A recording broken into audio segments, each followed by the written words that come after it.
पाकिस्तान से आई सीमा हैदर को तिरंगा पॉइंट पसंद है, शिव शक्ति पॉइंट बहुत ज्यादा भाने लगा है।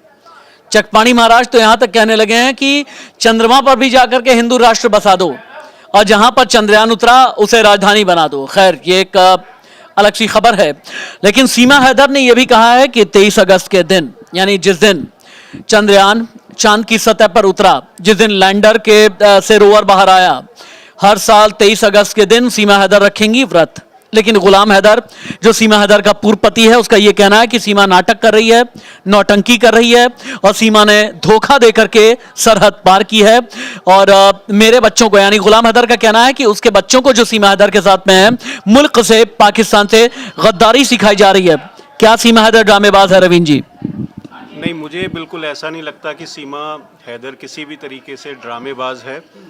मुझे ये लगता है कि वो पाकिस्तान की जो मौजूदा स्थिति है, जैसी हम देखते या पढ़ते या सुनते हैं, तो उससे वो ज़्यादा पीड़ित मुझे नज़र आती हैं। और हिंदुस्तान में उन्हें अपनी मोहब्बत मिली है, एक अच्छा माहौल, एक शांति का माहौल उन्हें मिला है, एक अच्छा वातावरण उन्हें मिल रहा है रहने के लिए। और उन्हें लगता है कि उनके बच्चों की शिक्षा दीक्षा भी भारत में पाकिस्तान से बेहतर हो सकती है। तो एक माँ के तौर पर अगर देखें, अगर एक प्रोग्रेसिव महिला के रूप में देखें, तो सीमा हैदर का फैसला बहुत अच्छा है। हाँ, ये बात बिल्कुल सही है कि कुछ उसने कानून तोड़े हैं, वो कानून तोड़ के भारत आई है, लेकिन उसके लिए एक कानूनी प्रक्रिया है और उसके तहत उसके ऊपर या तो कार्रवाई होगी, जांच चली रही है, तो हो सकता है कि एक अच्छा रिजल्ट आ जाए। अच्छा, अब सीमा हैदर पर संदीप इधर आ जाओ। आप बहुत दिन के बाद मेरे रडार में आए हो। संदीप मेरा एक बहुत ही अजीज कोलीग है, जो मॉर्निंग में अगर फाउंडेशन स्टोन हम कहें हमारे इस विभाग की, जो विभाग आपको नजर आ रहा है, इसके बुनियाद के पत्थर संदीप ही रखते हैं। सबसे पहले दफ्तर में पहुंचने वाले, कदम रखने वाले संदीप एक धर्मगुरु हैं, आस्था मां। उन्होंने कहा कि सीमा हैदर जो कर रही है सब गलत है और सचिन मीणा हिंदू धर्म के हिसाब से सीमा हैदर का पति नहीं बल्कि भाई होना चाहिए। ये क्या? नहीं, मुझे नहीं लगता। जो भी वो बयान दे रहे हैं अपने, ले लो माइक, ले लो, हाथ में ले लो।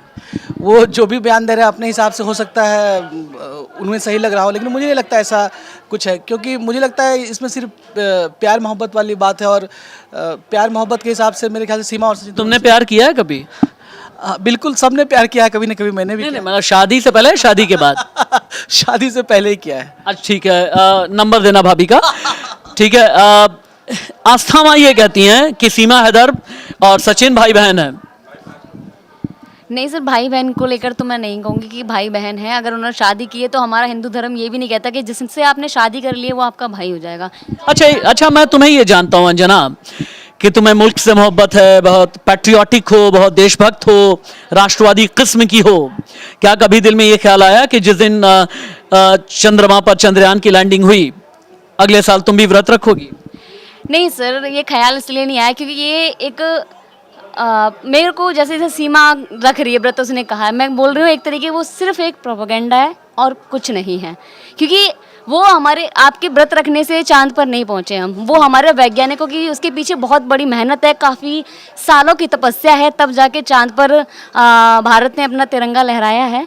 तो मात्र सीमा के व्रत रखने से हम चांद पर नहीं पहुँचे। राहुल, तुम तो ये कहते हो ना कि सीमा भाभी का हिंदुस्तान के लिए प्यार। अब सीमा भाभी ने कहा है कि जिस दिन चंद्रयान की लैंडिंग हुई अगले साल से व्रत रखेंगी, तो भाभी का ये व्रत राहुल को कबूल है? नहीं सर, बिल्कुल कबूल नहीं है। ये सब मैंने आपको बताया ना सर, ये सिर्फ फेमस होने के लिए और कुछ भी नहीं है। मतलब कोई भी कुछ भी हो, कोई भी बात हो, उसको घुमा फिरा के बोलना। आप ये देखो, सीमा जो बात करती है कितने डिप्लोमेटिक तरीके से, और मतलब ये ऐसा लगता है कितना एक्सपर्ट है, मतलब अपनी बातों को रखने के लिए। तो मुझे सब सर फेक लगता है, ये सब बेकार है। मतलब सीमा का और चंद्रयान का और उसके व्रत का क्या लेना देना, मुझे नहीं। आस्था, एक मिनट इधर आना। सॉरी आकांक्षा, इधर आओ। आकांक्षा, सीमा हैदर के पति गुलाम हैदर का ये कहना है कि मेरे बच्चों को गद्दारी सिखाई जा रही है, मुल्क से गद्दारी सिखाई जा रही है भारत में ले जा करके। सर देखिए, गद्दारी की जहाँ तक बात है, कोई किसी देश में आने से गद्दार नहीं होता है। गद्दार वो जब होता है जब वो देश दानिश कम, आ जाओ। देश के प्रति अगर कोई गलत करता है वो तब गद्दार होता है। तो ये तो पूरी स्टोरी उनका फैमिली मैटर है, वो एक दूसरे पे आरोप प्रत्यारोप कर रहे हैं, इससे ज़्यादा कुछ नहीं है। और वो जिस तरीके के जो भी एक्ट करते हैं वो मुझे ज़्यादातर लगता है हाईलाइट होने के लिए, मीडिया में फेमस होने के लिए जो किया जाता है। यही रुकना। सीमा हैदर, हकीकत, ड्रामा, फसाना क्या है? मोहब्बत हकीकत है और जो बाकी सब ड्रामा है। बाकी सब जो अब हो रहा है वो पूरे तरीके से ड्रामा है। यानी भाई मोहब्बत में तो ये होता है ना कि सामने वाले को पूरी तरह से अपना लिया जाए, उसके व्यक्तित्व को अपना लें, उसके घर को अपना लें। और सीमा ने तो यहाँ तक धर्म भी अपना लिया, मुल्क भी अपना लिया। हालांकि अब गुलाम हैदर ये कह रहा है कि सीमा मेरे बच्चों को गद्दारी सिखा रही है। क्या अगर हिंदुस्तान में आकर के हिंदुस्तान जिंदाबाद और पाकिस्तान मुर्दाबाद कहा जा रहा है, ये गद्दारी है? उसको ये लग रहा है क्योंकि वो जिस मुल्क से बिलोंग करता है, जाहिर सी बात है पाकिस्तान मुर्दाबाद के नारे लगेंगे तो उसको बुरा लगेगा। और जाहिर सी बात अगर वो हिंदुस्तान आ चुकी है सीमा हैदर, तो अब हिंदुस्तानी परिवेश में, हिंदुस्तानी रीति रिवाज में वो बसती जा रही है। बहुत से लोग कहते हैं मोहब्बत सड़क छाप हो गई है। नहीं, सड़क छाप नहीं है, सरहदों को क्रॉस करती हुई आई तो सड़क छाप तो है नहीं। यानी सरहद छाप है, सड़क छाप नहीं है। हाँ, ये भी कह सकते हैं क्योंकि इतनी सारी सरहदों को पार करते हुए मोहब्बत कर। सचिन के जहन में क्या चल रहा होगा इस वक्त? पता नहीं, सोच रहे होंगे कि शायद पबजी खेलते खेलते अपने जीवन से खेल लिया है। एक वो गाना सुना है जो फीमेल्स को लेकर के है ना कि मजाक में रजिया गुंडों में फंस गई, सचिन भी फंस गया।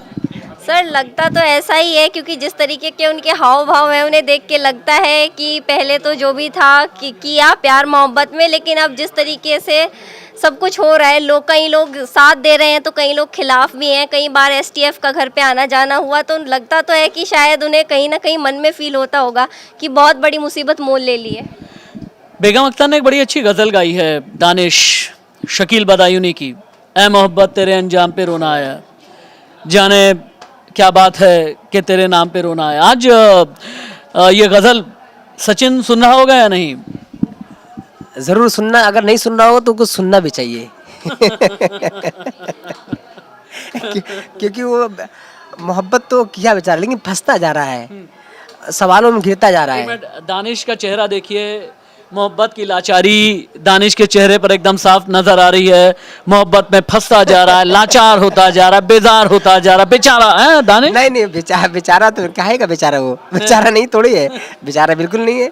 हाँ, मोहब्बत की वजह से सवालों से घिरता जा रहा है, जो वो देना नहीं चाहता है और बार बार उससे पूछा जा रहा है, लेकिन उसका सबसे बड़ा तरीके से सवालों का जवाब दे रही है वो सीमा हैदर बखूबी दे रही है। सीमा को ये समझने की जरूरत है कि आपने मोहब्बत की, आपका व्यक्तिगत विषय है, आपने परिवार बनाया, व्यक्तिगत विषय है। प्रदर्शनी नहीं होनी चाहिए, कभी मोहब्बत की प्रदर्शनी नहीं होती, देशभक्ति की भी नहीं होती, देश के लिए जज्बे की भी नहीं होती। हम सभी देशभक्त हैं, हमें हिंदुस्तान से, अपने भारत मुल्क से बहुत ज़्यादा मोहब्बत है, लेकिन इसके लिए कभी तिरंगा साड़ी या फिर व्रत या तिरंगा पॉइंट या ये कह देना कि चांद को भी हिंदू राष्ट्र घोषित कर दो, उसके बाद चंद्रयान जहां पर उतरा शिव शक्ति पॉइंट को उसकी राजधानी घोषित कर दो, ये सब कुछ कहना एक तरीके का यकीनन ड्रामा है, इसके अलावा कुछ नहीं। नमस्ते।